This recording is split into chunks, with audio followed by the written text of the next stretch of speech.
Good morning, good afternoon, good evening. Maze MTG here, back with our second daily deck of the day.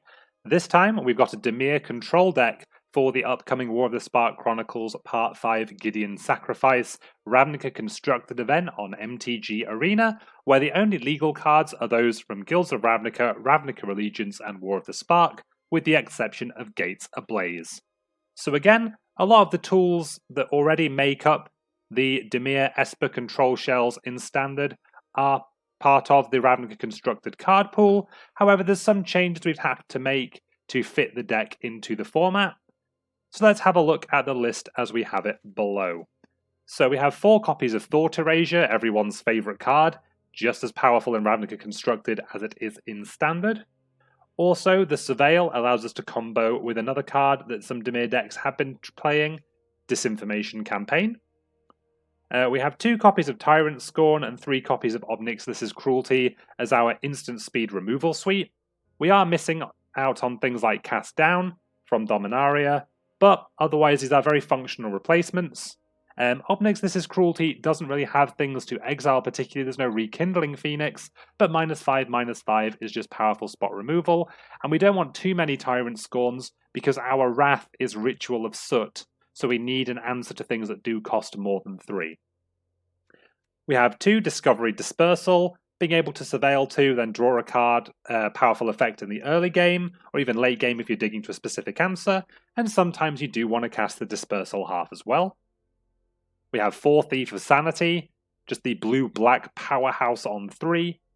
As soon as it starts hitting your opponent, you start getting value off being able to cast their spells. Due to the volume of non-creature spells in the deck, we've got 3 Narset Parter of Veils, and her static abilities nothing to sniff at as well. In addition to our spot removal, we've got 2 Cry of the Carnarium to deal with decks similar to the Rakdos Aristocrats deck we mentioned earlier, decks trying to use Incubation Druid and Paradise Druid to power out early threats, or just anything with kind of an aggressive slant. In addition, we do have 3 copies of Ritual of Soot as well.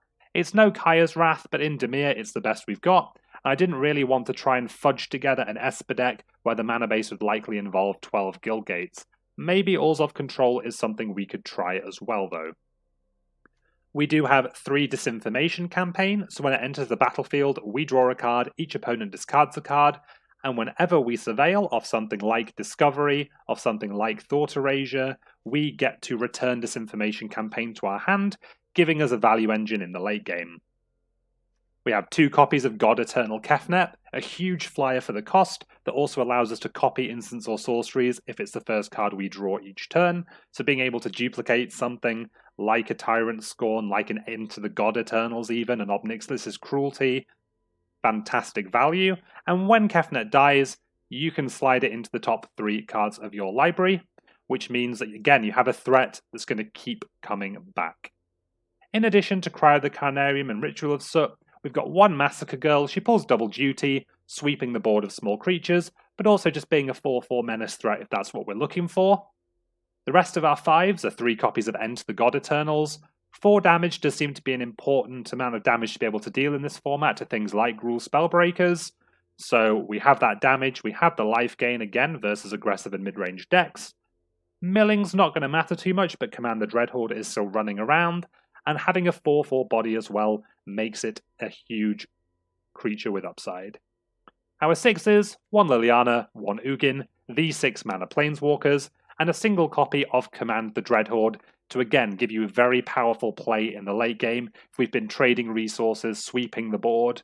Nixilis' Cruelty exiling the opposing creatures is kind of a nombo, but hopefully you'll be able to find enough things that have died through traditional means or your own Planeswalkers that Command the Dreadhorde is the value engine it is in Standard. In terms of the mana base, because we are 2 colours, we can get away with playing 2 copies of Mobilized District, just again have a man land in a control deck. It's a powerful tool. We're playing 4 Watery Grave, we're slow enough to play 4 Dimir Guildgate, and then we've got 8 Swamps, 7 Islands to round out the 60. So what do you think about the deck? Is it missing white? Are there any changes you'd make to the deck? If you have any opinions, criticisms, lists you're planning to play, please leave them in the comments below. But otherwise, like we did with Rakdos Aristocrats, what we're going to do now is take this deck into an Arena Standard game, see how it shakes out. I'll see you in a moment. Okay, so we're on the draw with Dimir Control. Seems like a reasonable hand to me. We've got Thought Erasure on 2, Thief of Sanity on 3, and Removal as a follow-up. And the lands to support it. We'll certainly keep 7. We've got double blue, we've got double black. Let's see what opponent's on. Again, we're playing an arena standard game because the event's not live till tomorrow, and we want to get these videos out as soon as possible. So opponent's playing an Arboreal Grazer, and a Stomping Ground off of it. Interesting. We're just going to put in a tapped Watery Grave, see what opponent does with their 3 mana on turn 2. Hopefully nothing too terrifying. Rhythm of the Wild. So opponent's creatures can't be countered, and their creatures have Riot. So we're definitely going to want to Thought Erasure, take the scariest looking threat. Hopefully opponent's hand isn't entirely Nullhide Ferox. So they have Rekindling Phoenix, Steel Leaf Champion, and Galta. So we do have up Nixilis' Cruelty to just get rid of the Rekindling Phoenix anyway. Steel Leaf Champion costs triple green. Opponent currently doesn't have the 4th mana for the Phoenix. So I guess because we have the Cruelty, we'll take Champion, hope they don't draw the land, we get a turn off to play Thief of Sanity, and then we can follow up with Ob Nixilis' Cruelty the turn after. Liliana's on top of our library. We have 5 lands already, so I think it's fine to leave her there. This Grazer's kind of inconvenient. At least we know about this Galta. So opponent did brick on the land like we were hoping. We'll play a Swamp, we'll drop a Thief. If opponent does now draw the land, sure, Phoenix gets to get in with haste or a counter, but we can just Cruelty it. Opponent did not draw the right color of mana. We're going to start with a Thief attack. Grazer has Reach, actually. Didn't think about that. Well then, this is fine. What we're going to do is we're going to play an island. We're going to cast Discovery. And then we're going to have Tyrant Scorn up. I don't want Guildgate. Do we want a 6th land? I mean, we're going to draw more lands at some point, and we've got plays. Ooh, we drew an Ugin. Okay. So, we're going to pass. If opponent makes something terrifying, we can always Scorn it. Worst case, we're going to Scorn this Grazer end of turn. God-Eternal Kefnet. That's big, but Ugin or Cruelty deal with it, so it's actually fine. We're just going to Tyrant Scorn this Grazer.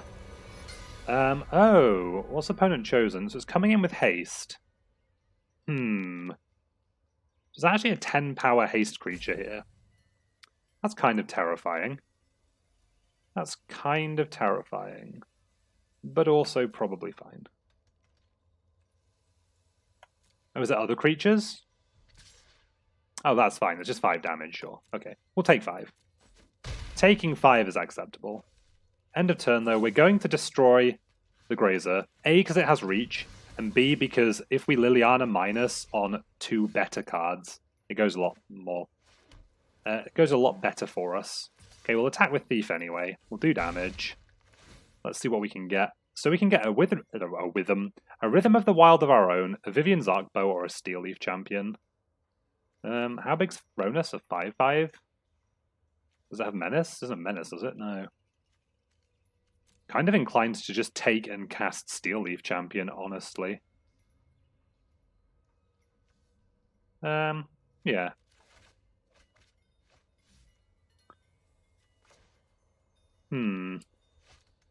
So what are our options? What are our options? So if opponent draws red, casts Phoenix, they have 5, 9. Galta would still cost 3. I think we just play out the champion. Because next turn we can just Ugin, spot kill something. Or, ooh, Ferox. Ferox is big. I mean, Ferox is fine, but Ferox is big. Does opponent want to trade their Ronus for champion? Yes, they do. Me too. We take 6. Okay. Ronus can go into opponent's library. If they put it there, we can always take it with Thief anyway, right? Exile from the battlefield, yeah. Did it go into their library? Okay. So we're definitely going to Thief them to get it. My turn. So, what are our options? So we can't actually Ugin minus on Ferox, which is real awkward. Real awkward. But we can Cruelty Phoenix, so maybe we just like look for a chump blocker off Thief. Let's just look for a chump blocker. What does Thief hit? Okay, Thief just hits Ronus. Ronus isn't really a jump blocker here. We can just play Ugin and plus Ugin. Or we could just play Liliana plus Liliana, actually. That's probably fine. So Liliana plus Liliana. Liliana would be... So Galta with haste is a problem, though. Galta with haste is a problem. I think, though, we still just... I think we just pass, actually. I think we just pass. We just end up taking 6. Okay, so opponent just hard cast Galta. That's bad for us. Do we just die? Yes, we just... Ooh. Actually, no. We can just cast Dispersal. Ooh. Resolves.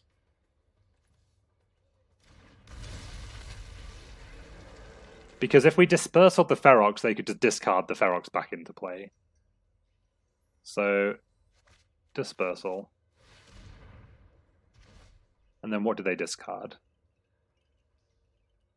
Discards Phoenix. Cool. Then Ferox comes in. Ow. Then we untap. We play Swamp.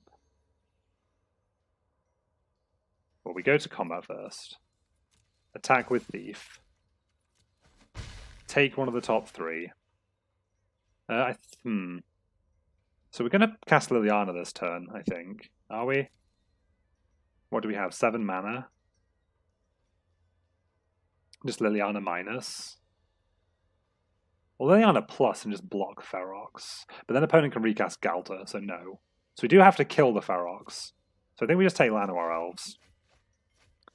Because then we can play land. Liliana. -4. We get to draw a card. We'll play a chump blocker. And then we'll pass. So hopefully opponent doesn't draw a hasty Trompler, we're just dead. Biogenicus is pretty terrifying. So this is a hasty ooze. Okay. This is a hasty ooze. Hasty ooze is coming face. I don't think the extra mana matters. Yep. So we can Thought Erasure the Galta. So what are we doing here? What are we doing here? We're going to play land.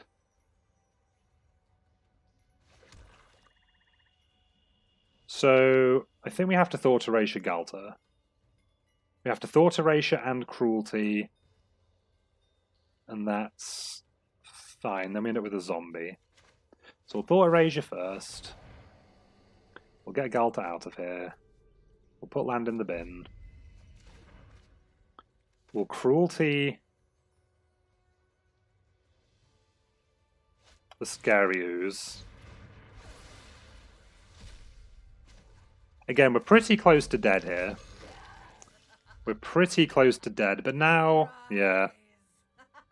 But if we get to play Ugin and start making 2 chump blockers a turn, like we're dead to Phoenix, if they ever draw Phoenix. There's lots of things we die to, unfortunately. Ooh, Kefnet's pretty good though. Kefnet means we don't die to Phoenix anymore. How much mana will we have? So this will be our 9th mana. So we have 9 mana. So we could cast Ronus and Kefnet.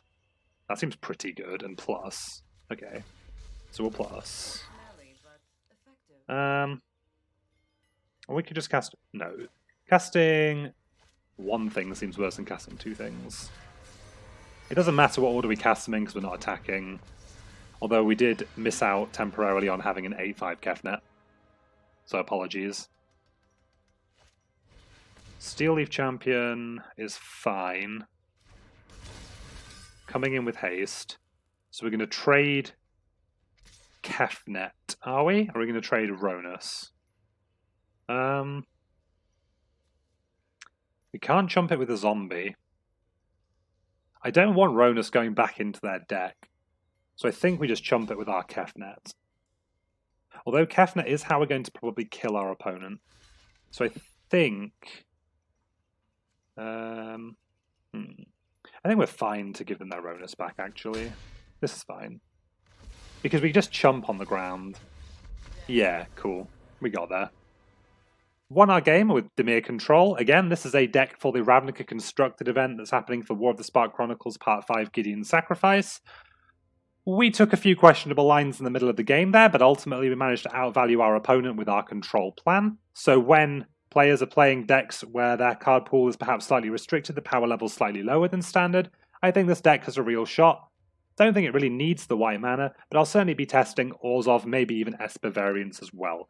If you like this video, please consider liking it. If you want to see more like it over the next 24 hours and beyond, please consider subscribing and setting notifications to let you know when a new video goes live.